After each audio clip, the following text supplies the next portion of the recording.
Yeah. Analytics off the chain, all the channels not the same. Jake and Kyle, you know the name. Headliner Nation, we running the game.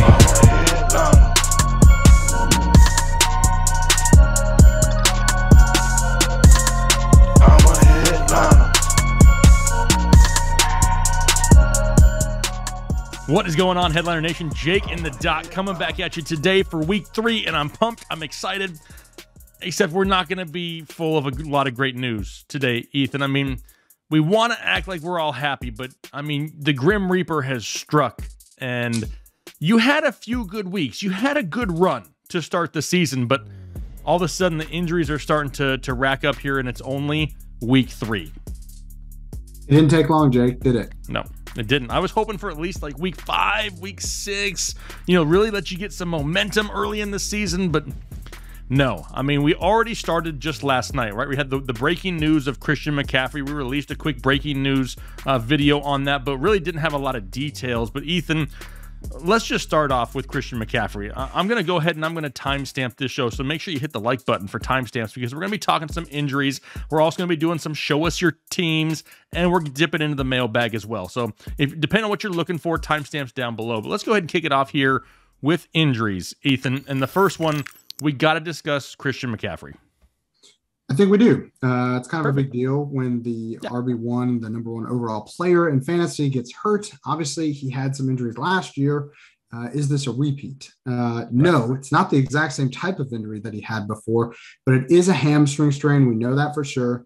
How long is he going to be out? It really depends on the severity. So grade 1 hamstring strain, you're looking at about 1 to 3 weeks. But with Christian McCaffrey, because they played on Thursday night, he's going to have 10 days to recover. So there is a chance, if this is very, very mild and they're just being super cautious with him, that he could be back without missing any more time outside of last night, the majority of last night's game. But that is pushing it. More than likely, he's going to miss another week, possibly 2, if it is a grade 1 strain. Grade 2 strain, you're pushing into more of that short-term IR territory, about 3 to 6 weeks. You don't want to see those types of injuries because a lot of times these are the types that just linger and linger and linger, and you never really know what to do. Even when they do come back, they're a lot more likely to re-injure it if it's that severe. Grade 3 are complete tears, highly unlikely, just based on the video evidence that I've seen so far that it's a grade 3 tear, a complete tear. Normally they can't hardly walk. They have to be kind of carted off. He didn't have any of that. But if it was that, then it could be season ending. So I don't think that's what it is, but it's just good to know kind of what the different grades mean in terms of recovery timeline.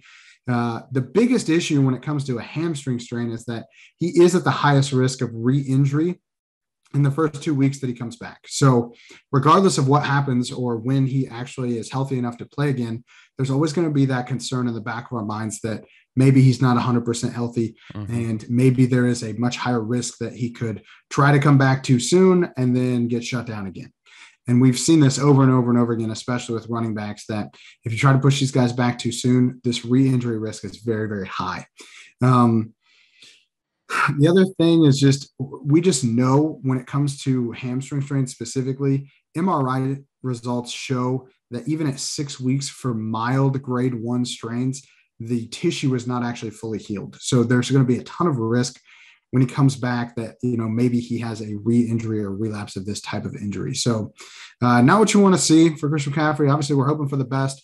We're hoping that these 10 days of rest, yet this was just like a major, super precautious move because of last year, because of his history, that the team just decided, you know what, we're playing a not very good Texans team. We're playing really well. We think we're going to beat them. And so we're going to just shut down Christian McCaffrey and just save him, the risk of making this worse or making this something that affects him the rest of the year. Yeah. So not great news for McCaffrey, not great news for fantasy owners. Nope. But there is still a chance that he doesn't miss a ton of time. So we're just going to hold on to that as our, shining beacon in the light. I hope so. And if there is a reason that CMC does miss some time, Chuba Hubbard going to be next up there on the depth chart. So make sure he's somebody. If it comes out that McCaffrey's going to miss any time, Chuba is going to be the number 1 waiver wire ad here. I can pretty much think next week. So definitely a name to pay attention to. Now, we already know there's a few players that have already been ruled out. So who's got to get out of here? I mean, just get them out of your lineups because they've already been ruled out, Ethan. There's no need in even going into too much detail because we already know they're not playing. Get out of here. Yep. First one, Jarvis Landry has an MCL sprain. Get Yeah. out. Placed on short-term IR. He's done for a few weeks here. Tua Tagovailoa has rib fractures. Originally, they thought this was just a bruised rib. Now he's got fractures. He has already been ruled out. Get him out of there. Done. Tyrod Taylor last night didn't play. He's got a hamstring strain, also placed on IR. He's going to be gone for a while. Davis Mills is the starter. Doesn't matter. Get out of here. That's right. Perfect. Well, there wasn't too many of those, which I guess is kind of a pain because I would rather know, right now on a Friday than try to guess going into the weekend, especially since some of these guys play some later games. But we got a lot of names to go through, Ethan, so I'm not going to interrupt you a whole lot unless I have a question. But let's go here and just kick it off with the first name that a lot of people are reliant upon this week. We just lost Christian McCaffrey. What about Dalvin Cook? It's not looking good for Dalvin Cook. He's got an ankle sprain right now. He did manage to play through this injury in week 2. That's a good sign, but he didn't look like himself in that second half of that game. After he injures his ankle, he only accounts for 35 yards in the second half total. That's not ideal when he put up over 100 in the first half. He clearly was not the same guy in the second half. He has not practiced yet this week as of Thursday night, so he should be a game time decision. I would not be surprised if they actually scratch him out this week and just, plan for next week and let Alexander Mattison get, kind of a spot start here. Yeah, and that's what I'm a little bit worried about because they've already come out and said, hey, we want Dalvin to play, right? Of course they want him to play, but they don't want to risk losing the entire year. The scenario that worries me, though, is that, hey, Dalvin Cook's going to play, but he's out there for like a snap count, or he's only out there for 30% of the plays, and they're really relying more on Alexander Mattison. You go into that week starting him and just don't get that production because the volume may not be there. He may play, but may not play normal snaps.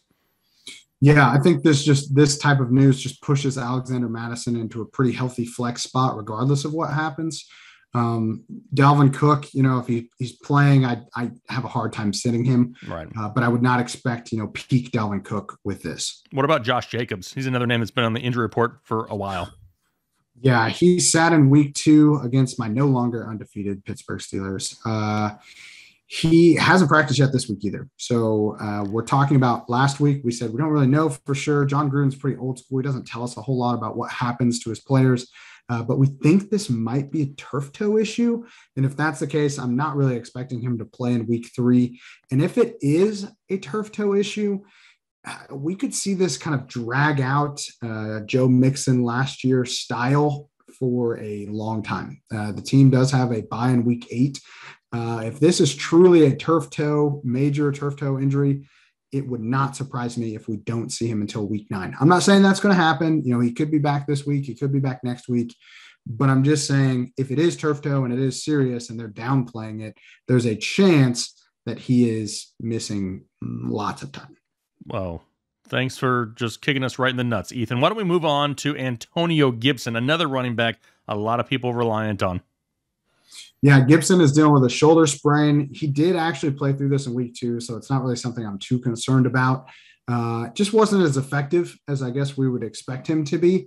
I think it's another flexible week for J.D. McKissic. I don't think that, we're going to see a full run for Antonio Gibson. And so, again, if he's playing, you're probably starting him. I expect him to play, but just know that you're probably not getting 100% out of him this week. What about Damien Harris of the New England Patriots? He's dealing with a finger injury. He's been limited for the last 2 days of practice. He should play. Tape that up. Just tape it up. Tape it to the finger next to it. Just tape it up. Yeah. Jake's got his doctorate somewhere back there behind him. For sure. Yes, that's the answer. Wouldn't you just tape it up, Ethan? Just tape it. Just tape it to the finger next to it. Just tape it together. Who needs fingers? Why do we even need fingers? That's right. Perfect. What about another big one here? And this one we've kind of been waiting to hear more on. It's Darrell Henderson of the Rams. He's dealing with a rib cartilage injury. So rib cartilage kind of in between the ribs. So it's not the ribs themselves. It's the cartilage in between them, which is also really, really strong. Has not practiced yet this week as of Thursday night. Not expecting him to practice. I'm really not expecting him to play at all this week. This is an injury that last year we saw with, for anybody that's going to be trigger warning. Cam Akers had this last year. Bless his soul, already had his moment of silence. And he missed 2 weeks. So I would expect a similar type of timeline for Darrell Henderson. Sonny Michel's going to have a chance to carve out a role, and he might not let that up. They traded for him specifically in case something like this happened, and there's a chance he's going to be useful this week in fantasy. And that's the whole thing, is it's just a tough matchup this week going up against Tampa Bay. And that's another reason why I think that maybe they don't rush Henderson back, even though it's a prime time, a matchup they really want to win. That's one of the best run defenses in all of football. Don't really want to know if we want to risk rest of season on one game. What about the 49ers? Now, on their injury report, it just says everyone hurt. Like, there's no explanations. It just says all of them. And the backfield, we want the starting running back of the 49ers typically in our fantasy teams. But right now, I don't think anybody's healthy enough that I want to, get that warm fuzzy on the inside to throw him into my lineup. Yeah, nobody is healthy here. They already lost their starter, Raheem Mostert, for the whole year. He already had his moment of silence last week. Elijah Mitchell was supposed to be the guy. He has a stinger /neck/shoulder injury. Those are never something you want to see. We don't want anything involving the neck. Mitchell does actually have some history that could be playing into that as well. He hasn't practiced, not expecting him to play. JaMychal Hasty has a high ankle sprain. He hasn't practiced, not expecting him to play.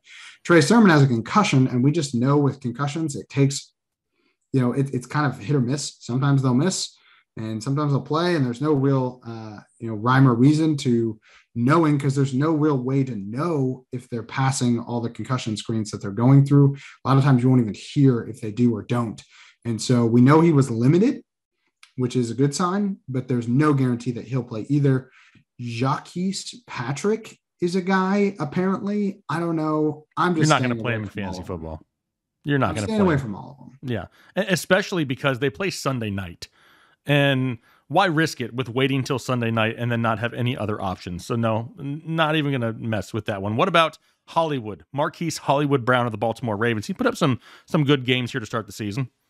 He has. He's dealing with an ankle sprain. He was limited on Wednesday and then downgraded to a DNP on Thursday. Now, some people are speculating that this could be just a planned rest day for him. Why would you plan rest him and list him as limited? Would he have, assuming that Wednesday was just a walkthrough, would he have even practiced on Wednesday?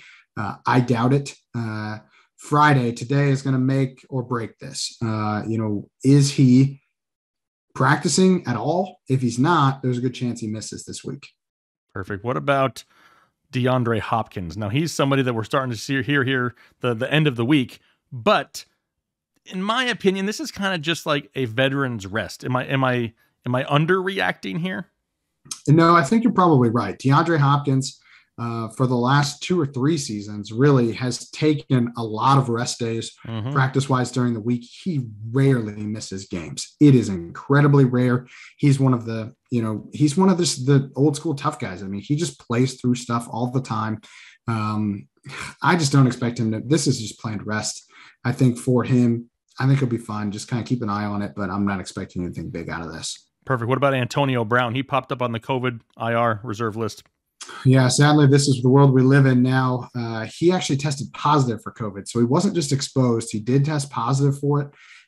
He is vaccinated, though. So even though he tested positive, if you're vaccinated, you only need to pass 2 COVID tests 24 hours apart to be cleared to play. Can he do that before Sunday? Highly unlikely. I wouldn't be planning on that. He tested positive on Wednesday. So there's just not enough time. Anybody who's had COVID, even had COVID after being vaccinated, would tell you the symptoms last a lot longer than 4 or 5 days. So there's a good chance that we don't see Antonio Brown this week, which just bumps everybody else that they have up. Not that they needed it. Yeah, I mean, they're still okay when it comes to weapons and the offensive department. Right. What about T. Higgins? I saw some reports come out here later in the week saying that he's kind of doubtful to play this weekend. Yeah, we're not really expecting that because he's dealing with a shoulder sprain right now. He hasn't practiced at all as of Thursday night. If he isn't able to get a limited session in before Sunday, good chance he doesn't play. Even if he does, pretty risky start for me. I just don't trust guys that don't practice all week. It's just hard with T. Higgins. Jamar Chase is there. Tyler Boyd is probably going to be a little bit more valuable this week. I'm not seeing it. I just don't trust him to play a full set of snaps. Yeah. All right. What about Amari Cooper, another big name? Yeah, Cooper's dealing with a rib bruise. This happened pretty late in the game, so some people are kind of glossing over. We haven't heard a whole lot about this. He should play, but he is playing on Monday night. So that's kind of a risk just in and of itself, because if for some reason they decide to sit him, it's almost too late for fantasy. So you can choose to be cautious if you have a really good option. I probably would choose to be cautious with this one just because he does play on Monday night. Yeah, that's the biggest kicker, I think, right there is the Monday night factor, because really you would have to probably, roster somebody else that's really not going to help you in fantasy. Cedric Wilson, maybe. I really see them relying a little bit more on Tony Pollard and the two tight ends with Jarwin and Schultz, as well as CeeDee Lamb. So that's a tough one there. What about, we already kind of know that Andy Dalton is not going to play this week, or as of right now, it's going to be Justin Fields. But Matt Nagy will not give up the fact that if Andy Dalton is healthy, he's going to be the starter in Chicago. Is there a chance he misses an extended period of time? I actually do expect that he will miss quite a bit of time here. He's dealing with a bone bruise. Typically, you're looking about 2 to 4 weeks for something like this. Even if he is active, he's given Justin Fields a chance to take this job. That is a really risky proposition for both Nagy. I just don't see any way that Nagy would risk his job if he starts Justin Fields and he does anything even remotely promising. I'll be honest with you, Jake, I almost had a moment of silence for Andy Dalton. Even though this is not a season-ending injury, it could be season-ending for fantasy. Wow. Bold there, Doc. I like it. What about this? So we've gone through all the negativity. We have a section called Get Out of Here because they've already been ruled out. But we need to talk about some guys to say, get in here, because they've been on the injured list forever. But now it's time to possibly think about putting them back into your lineup. Who do we got in that category this week? This week, we've got OBJ. He was a full participant in practice. We've been tricked before, Jake. Yeah, it's pretty rare that I get tricked, but I was tricked in week 1. They said that OBJ was going to play, and he didn't. So bunch of damn liars. I hate that, Jake. So he is a full participant in practice this week. He may actually play, so you just want to get him in there. Come on in here. There's no Jarvis Landry. He's got to throw the ball somewhere. If OBJ is playing, there's a good chance that he's going to see at least 10 targets in this game. And, there's just not that many guys that are going to give you that kind of, workload as a wide receiver 3. My biggest issue is, do you think there's any chance that him coming back off of a torn ACL in his first game back, week 3 of the NFL season, that he automatically goes to 100%, of his play time? Or are they going to kind of do what we did with Saquon Barkley and work him in slowly? Or was that what the last 2 weeks have been for OBJ? It's hard to say. I would think that they probably are going to kind of slow play this a little bit, but Jarvis Landry is out. So I just don't see any way depth-wise how they can afford to not put him out there for 60 to 70%. If he's a full participant in practice, they're clearly not worried about his ACL at this point. So I think they gave him the ramp up of 2 weeks, and now we should see a good chunk of plays, a good snap count for OBJ if he is active. Again, is he like the safest start? No, but I think that he's still going to be probably playable, flexible in this type of matchup. All right, perfect. Well, enough doom and gloom, Ethan. It's time that we move on from that section, and now it's time to head over to show us your teams. All right, we're going to kick it off with Jose Hernandez. Now, Jose, he knows that we're hardworking over here, Ethan, and he can just, he's talking to us through a picture, because he's even got an ice-cold Foster's beer sitting on the corner of the paper, knowing that we probably need an ice-cold drink right now. It's obviously warm there because it's sweat all over the damn paper. It's everywhere. It's starting to run some of the ink for some of these names. But what I really want to pay attention to, first, his team name. Does it say Turd? Looks like Turd to me. Turd Hawkinson's Dirty Hurts? Turd Hawkinson's Dirty Hurts. I think this sounds like the Office episode where the guy tries to talk without using all the words in the sentence. Turd Hawkinson's Dirty Hurts. Okay. I feel like we're missing half this sentence. I do. I can see that. Now, what's happening here? What about this? Now, I'm noticing that he's got all of their names written out like in depth. It's not just Tom Brady as his quarterback. It's Thomas Edward Patrick Brady Jr. He had Christian McCaffrey. Sorry about that, Jose. You would have started him anyway, but sorry about that. Najee Harris, no middle name. I don't know. I've never researched that. We got Calvin Orion Ridley. I'm actually curious. I probably should have researched this before. Are these real? Are these their real names? He could be putting literally anything on these, Jake. I would believe it. We're not fact-checking him. I'm not fact-checking him. I'm not a fact-checker. I mean, I'm going to go with it. I like what he's done here. We got Thomas James Hawkinson, Rod Christopher Godwin Jr., Damien Harris, no middle name there. But I really love what he did for his kicker. Some guy who kicks, don't care. I mean, that's some guy that's who kicks, don't care. Yep. Let me see. Do we need to make any changes? T. Higgins, right? We talked about T. Higgins. Yeah. And he's probably going to be out. And I love it. It's juicy. Give me some Mike Williams. I'll throw Mike Williams in the flex spot for T. Higgins. You in on that? I'm in on that. Perfect. Get T. Higgins out of there. Put Mike Williams in there. Or should I say Tom Maurice William T. Higgins. Get him out of there. Also, I don't know why you're sad facing Michael Carter. He looks like he's going to end up being. He's trending the right way. He's trending. Why are you sad facing, dog? Dude, Jose, be happy, Jose. He's going to start getting better. We said you're going to have somebody in there for Christian McCaffrey. Might as well be Michael Carter. Ugh. Sorry. Is that too soon? That's too soon. I think we go Damien Harris in there for Christian McCaffrey, and then he flexes like Cole Beasley or something. But anyway. Not a bad overall team there for Turd Hawkinson's Dirty Hurts. All right. Dirty Hurts. What is next? Let's go on to Eva. Now, Eva, we said this to everybody the past, I think it was last week. We get a lot of submissions, like a lot. I get a lot of pictures. You got to find a way to stand out, right? You got to stand out a certain way. Colors, pictures, drawings, all that kind of stuff really gets my eye, gets my attention. Very short attention span, not the most mature person here.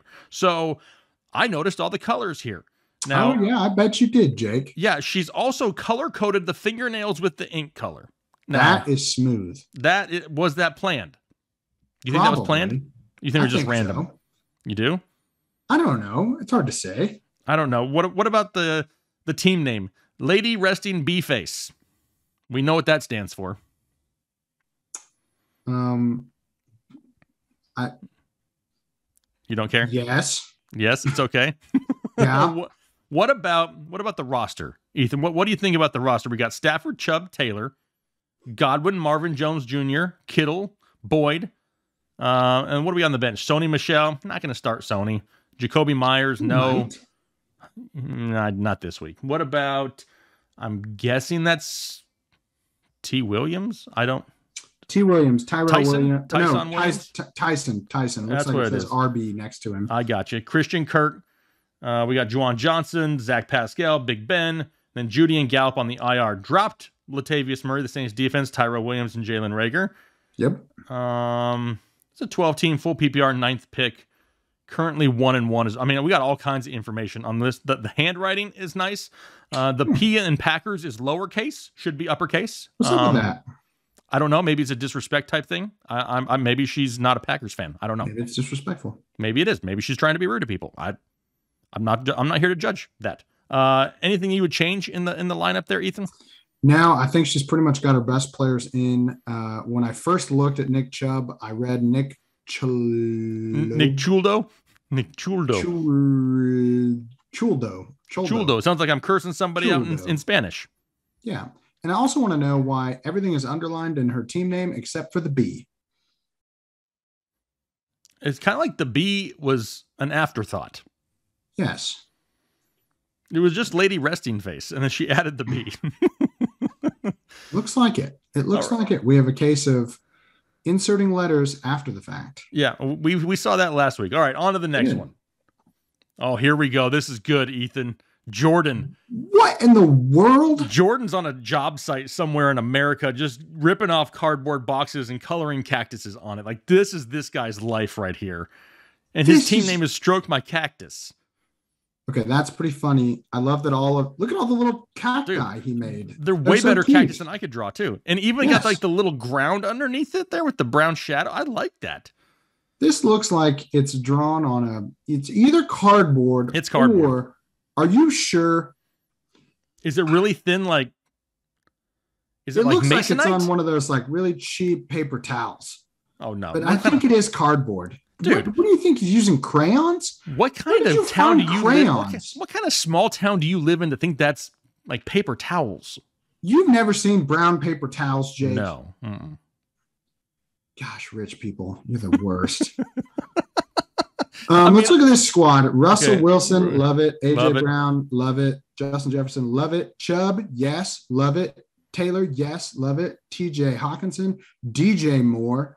TJ, DJ, AJ, dude, you got a lot of slightly abbreviated names.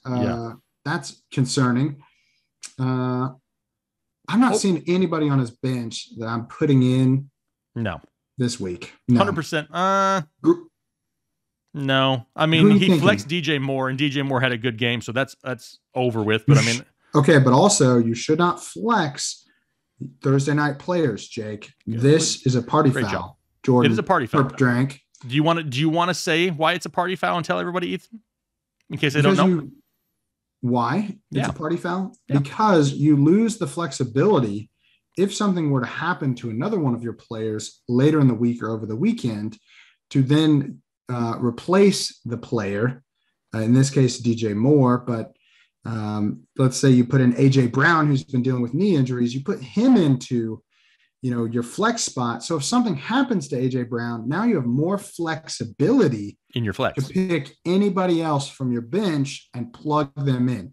You're not limited by the position that you're in. So I like it. Make sure you always keep that flexibility in your flex. You got to keep the flexibility, Jake. Very important for life. Overall, good team. Very creative. Definitely caught my eye there. Next one. Oh boy. I'm not mature enough for this one.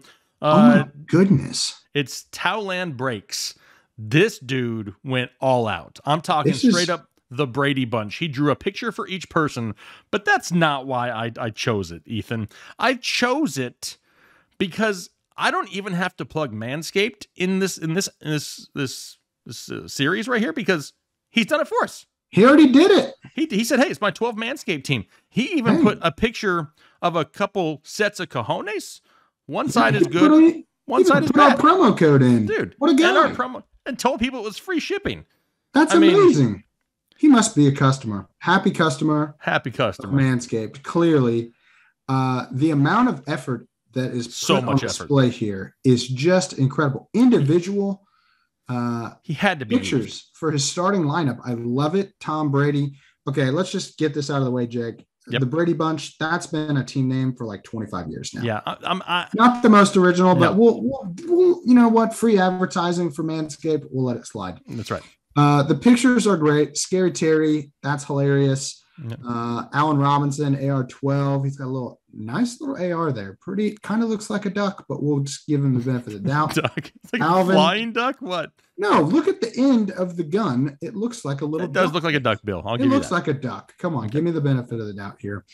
Alvin the Predator Kamara. This guy's pretty artistic. These are pretty great. He's good. Jacoby, Obi-Wan Jacoby. That would have been a great team name.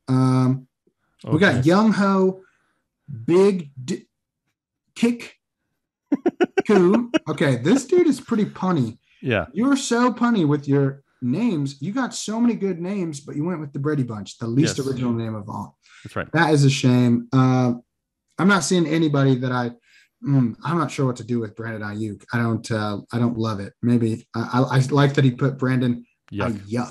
Yes. Because that's how I feel. Maybe Rondell Moore. I don't know, for Jacoby Myers. Rondell Moore's putting up points. I dig it. I don't.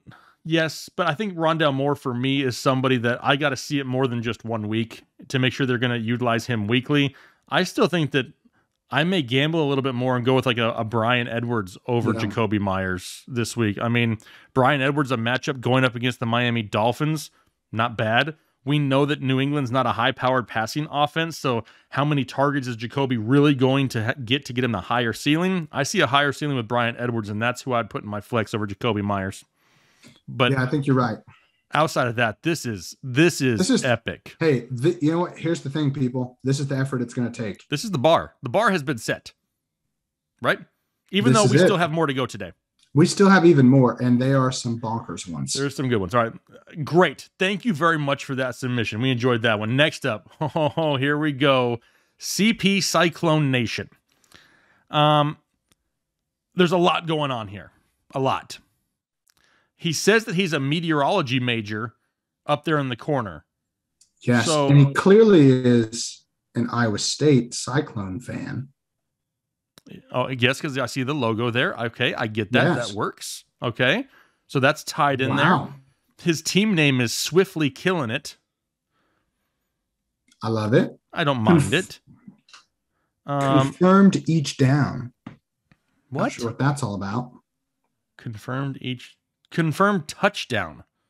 Oh, confirmed. Oh, I read it as each down. Yeah, well, that's because that's an E. That's not a T, but it's got to be a touchdown because you know tornadoes touchdown. Oh, you know what? That makes sense because that looks like an E, but then down at the Safarters, it looks like kind of like an F. Safarters.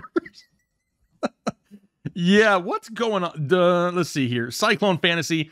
We need to work on your T's and your F's because they are struggling, to say the least. But I love the overall theme. Okay, dude, so he's got his inches raindrops. Then he's got this huge tornado of starters. It's hard to read exactly who starters are, but you know he's got some pretty solid starters in there. But I have to read the warning because I cackled at this when I saw it. A tornado warning with a confirmed touchdown has been issued for the following areas: regular season, including weeks 3 through 14. First round, week 15. Second round, week 16. And the championship, week 17. All members of teams not within the warned storm are advised to take shelter immediately. His storm will leave opponents, capital D, decimated. Yeah, there's a whole lot going on there. And then he's got the tornado is like pushing through the weeks, leading towards week 3. And then we skip a bunch of weeks to week 10 and 14, quarterfinal semis championship, ? See, his tornado warning was very confident, but then he put a question mark next to championship. So I'm not sure how much confidence he really has. That's not a question mark. That's his P. That's the P in championship. Looks like a question mark. Yeah, it looks like a straight up question mark. I'm also slightly concerned that he left out the first 2 weeks of the tornado warning. Apparently, this tornado was just forming in one of those weeks because he's only 1-1. Yeah. Hadn't touched down yet. But his team's pretty good. Yeah, I mean, I'm going to try to do it here. We got Ryan Tannehill, Aaron Jones, DeAndre Swift, Tyreek Hill, Terry McLaurin, and Cooper Kupp as his flex. Great. That's an overall stacked team. The artistic ability, it's okay. Very I like creative. The theme, though. I love the theme. His warning polygon is pretty solid. What the hell is a warning polygon? You know, it's a polygon that's delivering a warning to all the weeks, and part of week 17, he kind of missed his he probably drew the warning polygon first and couldn't fit the week 17 in. That's a mistake. That's not what you want to see. That is kind of like a meteorology joke, you know, like it shows you how it goes. I'm just hoping whoever hires CP Cyclone Nation, they don't expect him to draw his own weather maps. Because it's when he's on the screen, like doing his drawings, you need to work on that, my friend. I'm thinking it's because maybe guys who do chase tornadoes or whatever, they're so rushed that they're just like, we got to scribble it all down because their life is in danger. And this is kind of what we have. He's just rushed. At first, I thought that the scribbles at the very bottom left-hand corner were his signature, and I was about to just obliterate him for that. But I realize now that it's just the trail. Path of destruction. The path of destruction by the Safarters. Safarters, that's right. All right, last one here. Let's show another team. Hilda Trevino, she's been a long-time follower. She's been here for years, and she hopped on Twitter and submitted this. Now, this should be in the museum. Full disclosure, as soon as I got this one, literally, my phone has to be charged like 3 times a day. All right, it's blowing up with all these submissions. As soon as I saw this one, I had to respond back right away and said, "Did you draw this?" And she quickly responded back and said no. so I applaud her. She did not draw the snake? She did not. Oh, come on, Hilda. But just the fact of how it was utilized, and I fell for it at first because I thought it was hand-drawn. But I applaud her for her honesty, because how many of us out there would have lied and been like, I would have claimed it immediately. Yep, 100%. I sure did. So I had to reward her for her honesty. So at the head of the snake up here, we have Justin Herbert, or Herbert, if you're feeling fancy. At wide receiver, Calvin Ridley and Mike Williams. I like it.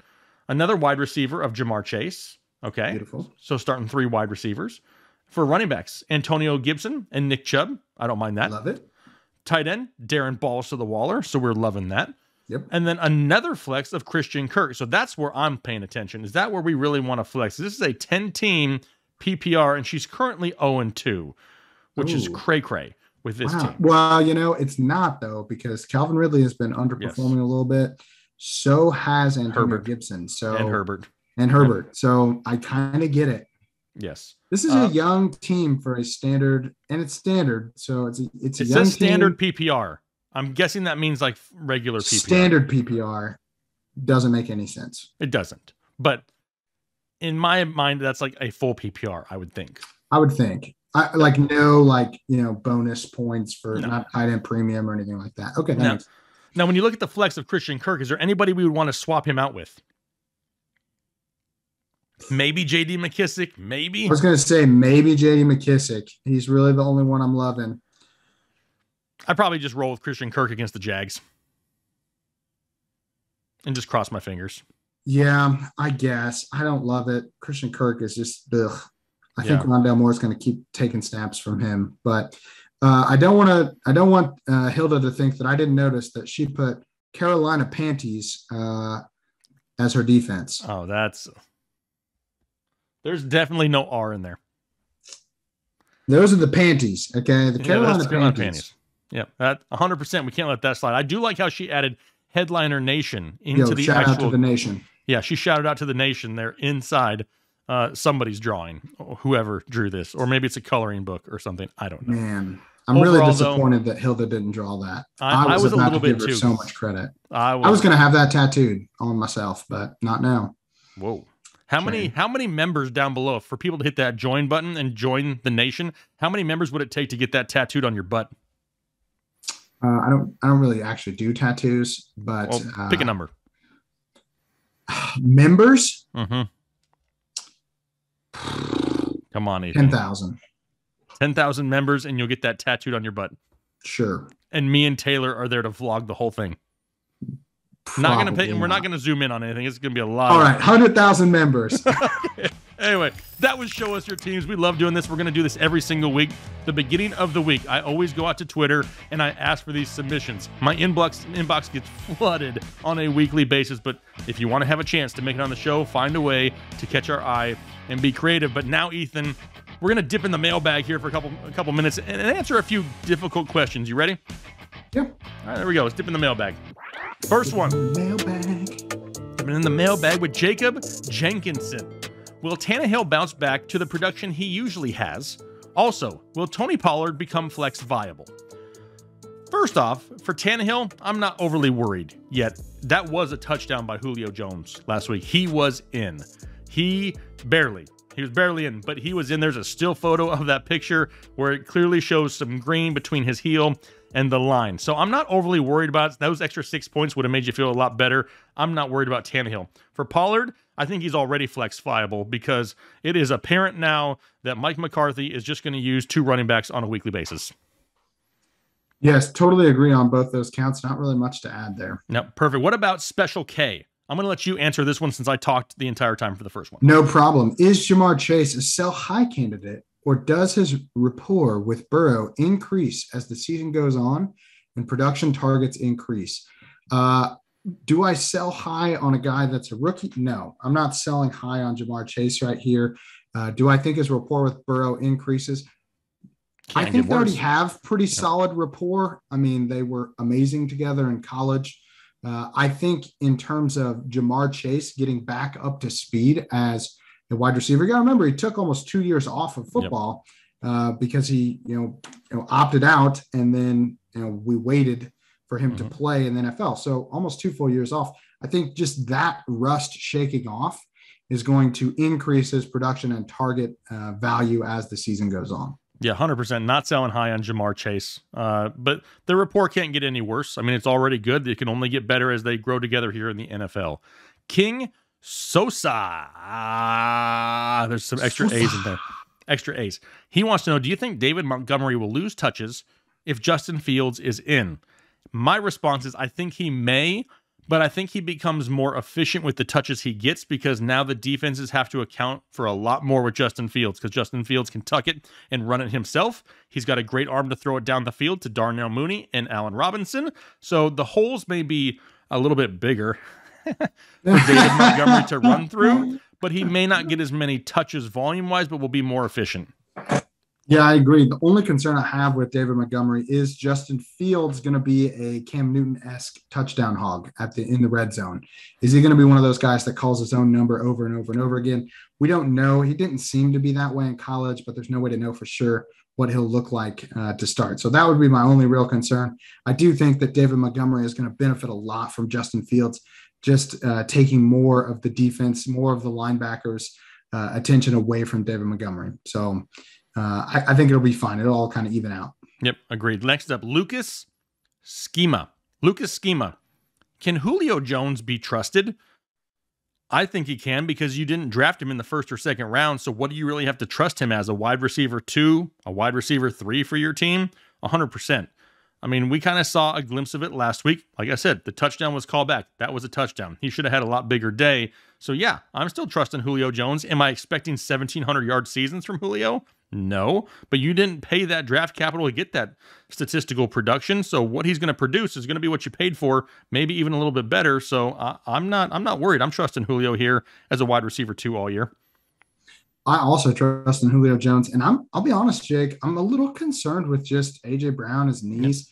He had off-season surgery. Is Julio Jones going to end up being the wide receiver 1 for this team? We thought it was going to be kind of a 50-50 split, 1A, 1B type of situation. Julio Jones might still be the alpha. And so I think that's part of the reason why we're seeing a little bit of dip for Tannehill. AJ Brown hasn't been performing the way we would expect him to. So yeah, I'm trusting Julio Jones because he's healthy right now. And as long as Julio is healthy, he's going to be one of the 24 best wide receivers in the league. 100%. All right, Jake Barman. Thoughts on George Kittle? 2 below average weeks. Is it time to start worrying?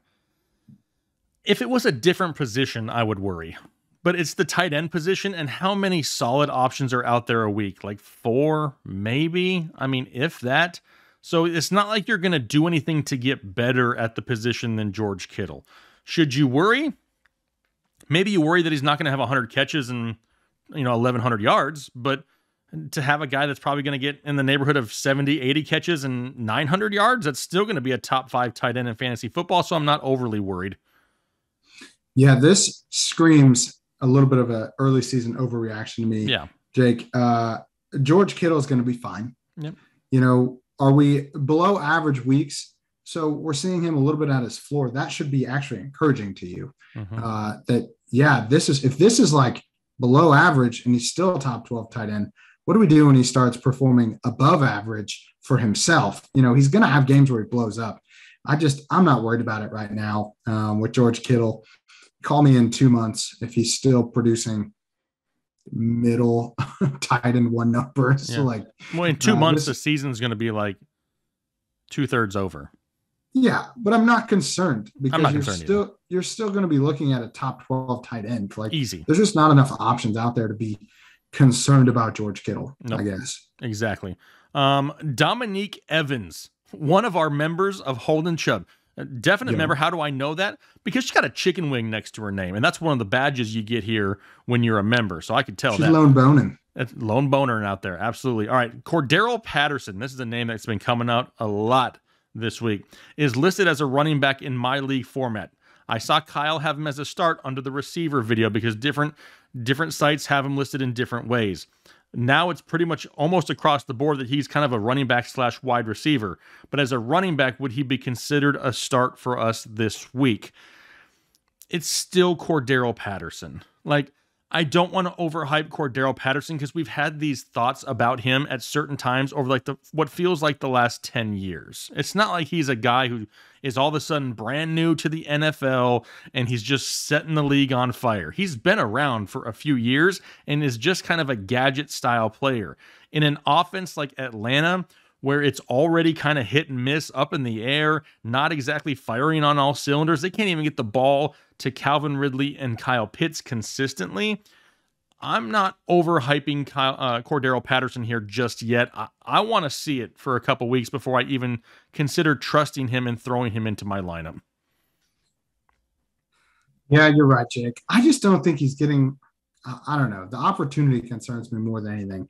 He's had 7 rushing attempts in the last 2 games, each of the last 2 games. How many targets? It's not a ton of volume. 9 targets, so he's averaging about 4.5 targets a game. He's got 7 receptions over 2 games. So you're talking about 8 touches a game this guy is getting.